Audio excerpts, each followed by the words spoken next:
This is slide 5 of our Progressivism unit and the second of our two Teddy Roosevelt slides. So, DR part 2 here. We talked about Roosevelt's background leading up to his time as president. When Roosevelt runs for president in 1904, he campaigns on what he calls a square deal. Says he will provide a square deal for everyone, for capital, meaning the business owners, for labor, the workers, for the public at large. He's going to take care of everybody, not just big business. Right? And Roosevelt's legislation, the laws that he gets passed here, will all fall under what he calls his 3 C's. Okay? The square deal is made up of all these different projects, and they fall under one of 3 areas, all starting with C's. Okay? Number 1, control of corporations. Control of corporations. Roosevelt wants to rein in the big businesses, the corporations that are abusing the public's trust.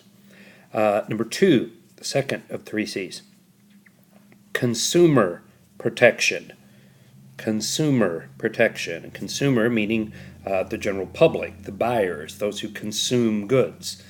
He's going to protect the public from the big businesses. And 3, conservation of natural resources. Conservation of natural resources.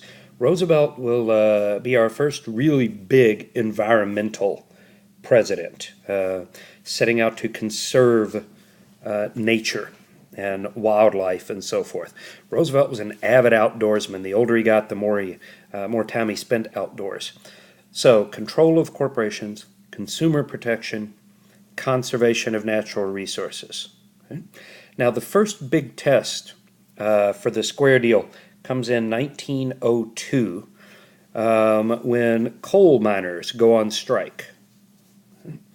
They want a 20% increase in pay, and they want to reduce their workday from 10 hours to 9 hours. So they more pay in shorter hours.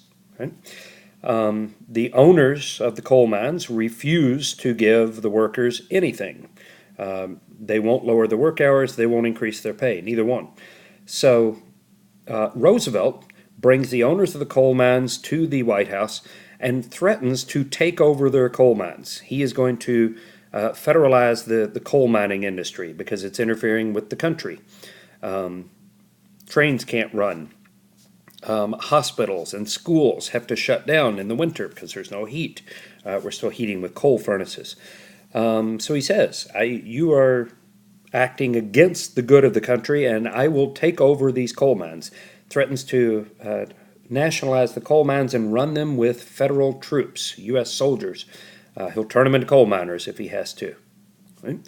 Now, the owners certainly don't want to lose their company, but they don't want to give the workers their 20% pay and shorter hours. So what Roosevelt does is he uses a tactic called arbitration. Right? He brings in an arbitrator. It's a neutral third party.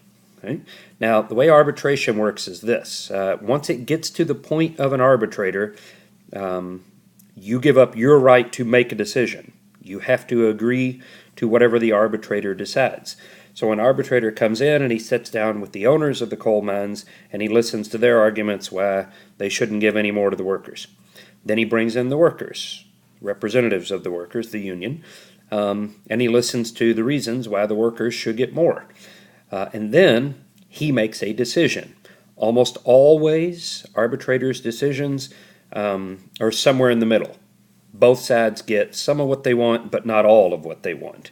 So in this case, the coal miners got a 10% raise in pay, not 20 that they wanted, but they got 10%, and they did go from 10 hours to 9 hours. So they got some of what they want. The owners had to give up something, but not everything. So you kind of meet in the middle. Excuse me. All right. Roosevelt will create a new cabinet department. Here, the Department of Commerce and Labor. This was 1903, right? During Roosevelt's first term, when he's finishing out McKinley's term.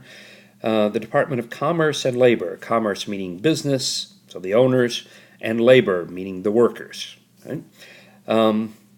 Very quickly they realized this wasn't going to work. They did need somebody in the government to represent these people, but having one cabinet department represent both the owners and the workers is just not going to work, because you're working for two completely opposite causes here. So within about 10 years, 1913, the Department of Commerce and Labor is split into two cabinet departments. So currently we have the Department of Commerce and we have the Department of Labor. Now, falling under that, we have the Interstate Commerce Commission. If you think back a few slides, we created the Interstate Commerce Commission in our last unit when we talked about the railroads, reining in the railroads. Federal government had to do something and all that.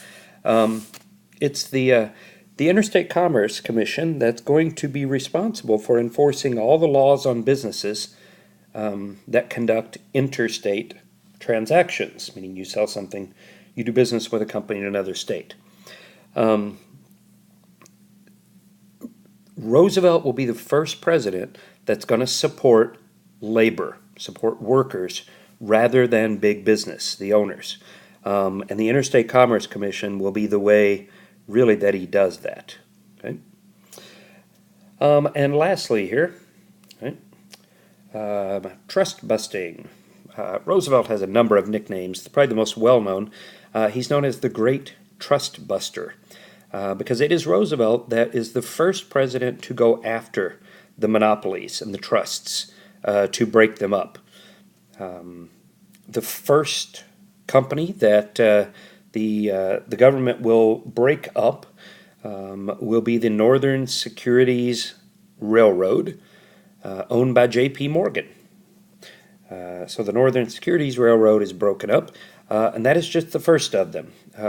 Roosevelt will initiate over 40 different legal cases against monopolies, beef monopolies, sugar, fertilizers, different companies, but over 40 different lawsuits against monopolies. So he's known as the Great Trust Buster. He's the first president to do this. Now, you got to understand Roosevelt's philosophy here behind this. Okay? Here you see the political cartoon. At the bottom of the page, there's Roosevelt in the White House window back there. I don't know who this is. I'm guessing his Secretary of the Treasury, but I'm not sure. But anyway, you see this guy here, Roosevelt, looking on eagerly as they put the squeeze on the trusts, these big fat cats here, money pouring out everywhere. Okay? Roosevelt's philosophy of trust busting, okay, is not to go after every trust or every monopoly, but only the good ones. Only the bad ones. Okay? Roosevelt says that if a company, even if it's a monopoly, if a company is acting in the country's best interest, it provides a good product at a fair price, then why should that company be punished? So Roosevelt is not going to go after every monopoly or every trust, only the ones that are providing crappy product and overcharging for it. So he will go after the bad ones. But it comes down to who makes the decision as to what's a good trust and what's a bad one. Roosevelt does. He makes the decision.